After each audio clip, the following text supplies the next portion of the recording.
నిన్న దుబ్బాక ఎమ్మెల్యే కొత్త ప్రభాకర్ రెడ్డి సిద్దిపేట జిల్లా తోగుట మండలంలో బీఆర్ఎస్ కార్యకర్తలను ఉద్దేశించి మాట్లాడుతూ బిల్డర్లు పారిశ్రామికవేత్తలు కాంగ్రెస్ ప్రభుత్వాన్ని కూలగొట్టడానికి సిద్ధంగా ఉన్నారు.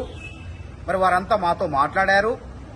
అదేవిధంగా ఎమ్మెల్యేలను కొనుగోలు చేయండి, మేము డబ్బులు ఇవ్వడానికి కూడా సిద్ధంగా ఉన్నామని చెప్పేసి నిన్న అక్కడ ఆయన ఎమ్మెల్యే మాట్లాడటం జరిగింది.